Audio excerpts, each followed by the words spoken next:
Hello friends, I am शिखा गुप्ता और आज इस टॉपिक में हम डिस्कस करेंगे ITC-Z। ITC-Z यानी अंतरा उष्ण कटिबंधीय जोन या इंटर ट्रॉपिकल कन्वर्जेंस जोन क्या होता है। बेसिकली देखिए, पूरे वर्ल्ड लेवल पर यानी पूरे ग्लोब पर कुछ जगह हाई प्रेशर बनते हैं और कुछ जगह लो प्रेशर बनते हैं। हम अपने पहले ही वीडियो में डिस्कस कर चुके हैं कि जहाँ भी टेम्परेचर ज़्यादा होगा यानी तापमान ज़्यादा होगा वहाँ बनेगा लो प्रेशर, और जहाँ भी तापमान कम होगा वहाँ पे क्या बनेगा, हाई प्रेशर। तो इक्वेटर पर जैसा कि हमें पता है कि टेम्परेचर रहता है बहुत ज़्यादा, इस वजह से यहाँ बनता है लो प्रेशर। और पोल्स पर रहता है टेम्परेचर बहुत ज़्यादा कम, इसलिए यहाँ बनता है हाई प्रेशर। इस प्रकार से पूरे वर्ल्ड में दो जगह तो हाई प्रेशर और लो प्रेशर बन जाते हैं। कहाँ पर? पोल्स पर तो हाई प्रेशर और इक्वेटर यानी भूमध्य रेखा पर लो प्रेशर। अब इन लो प्रेशर और हाई प्रेशर को फिल करने के लिए दो जगह और हाई प्रेशर और लो प्रेशर बनते हैं। देखिए, जब भी इक्वेटर से अगर हम देखें कि वहाँ पर लो प्रेशर बन रहा है, तो इस लो प्रेशर से हवाएं हल्की होकर ऊपर की तरफ उठेंगी। ऊपर होकर वो कहाँ बैठेंगी? हाई प्रेशर पर 30 डिग्री के आसपास।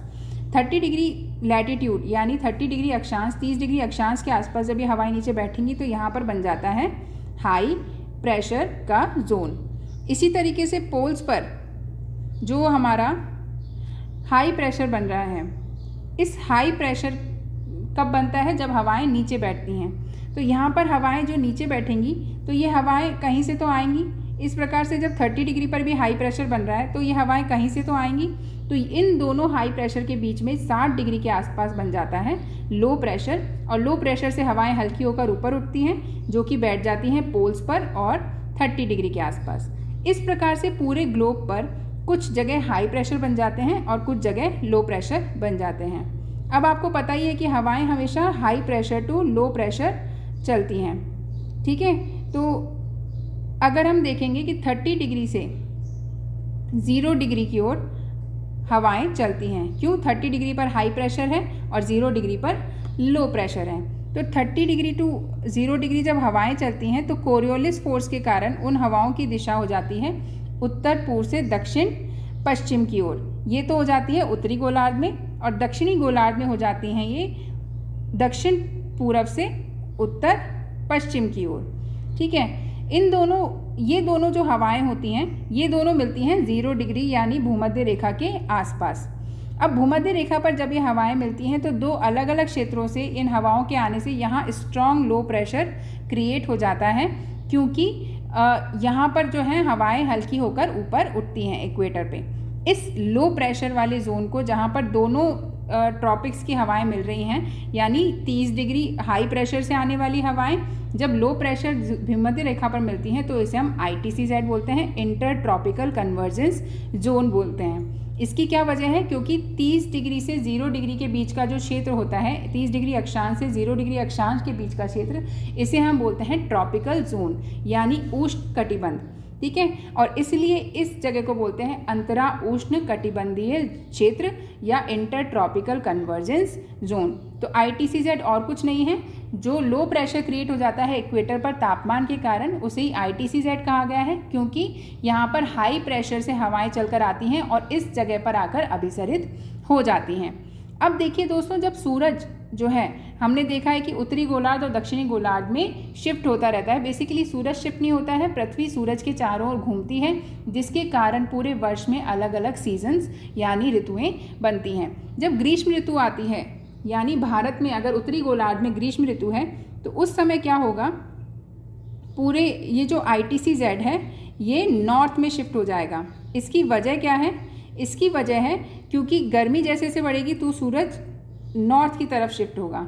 जब सूरज नॉर्थ की तरफ शिफ्ट होगा तो गर्मी इक्वेटर से लेकर ऊपर की ओर बढ़ जाएगी, यानी भारत में भी गर्मी बढ़ जाएगी, और इस कारण ITC-Z भी ऊपर शिफ्ट हो जाता है, क्योंकि हवाएं जो है वो तो लो प्रेशर की तरफ जा रही हैं। हवाओं को 0 डिग्री या भूमध्य रेखा नहीं पता होती, हवाओं को तो लो प्रेशर पता होता है और हाई प्रेशर पता होता है। तो जैसे ही लो प्रेशर नॉर्थ की तरफ शिफ्ट होगा तो वैसे ही ITC-Z ऊपर की तरफ शिफ्ट हो जाएगा, और जैसे ही दोबारा से उत्तरी गोलार्ध में ठंड पड़ेगी और दक्षिणी गोलार्ध में गर्मियाँ पड़ेंगी तो सूरज कहाँ होगा? दक्षिण में शिफ्ट होगा। तो सूरज के शिफ्ट होने के साथ साथ ITC-Z भी शिफ्ट हो जाता है, क्योंकि कि लो प्रेशर भी साउथ में शिफ्ट हो जाता है। तो इस प्रकार से लो प्रेशर की शिफ्टिंग के कारण ITCZ की भी शिफ्टिंग होती है, क्योंकि जहाँ पे भी तापमान ज़्यादा हो जाएगा वहीं पर लो प्रेशर क्रिएट हो जाएगा और हवाएं जो हैं हाई प्रेशर से लो प्रेशर की ओर चलेंगी, और इस वजह से जो दोनों क्षेत्रों की हवाएं मिलती हैं, जो कि पहले भूमध्य रेखा पर हो रहा होता है, 0 डिग्री पर हो रहा होता है, वो कहाँ होने लग जाता है, उत्तर या दक्षिण में होने लग जाता है।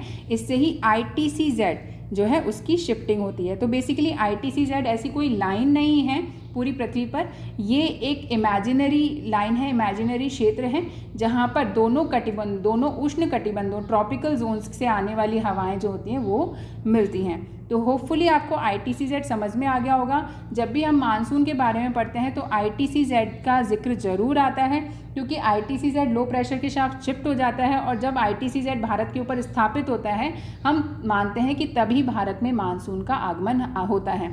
आप समझ ही गए होंगे दोनों में क्या लिंक है, लो प्रेशर होगा तभी ITCZ शिफ्ट होगा, और ITCZ यानी लो प्रेशर बनने के कारण ही हवाएं जो हैं हिंद महासागर से भारतीय उपमहाद्वीप की ओर आकर्षित होती हैं और यहाँ पर आर्द्रता लेकर आती हैं, जिसके कारण बादल बनते हैं और बारिश होती है। तो दोस्तों ये वीडियो आपको यूज़फुल लगा होगा, आपका ITCZ का कोई कन्फ्यूजन हो तो वो दूर हो गया होगा।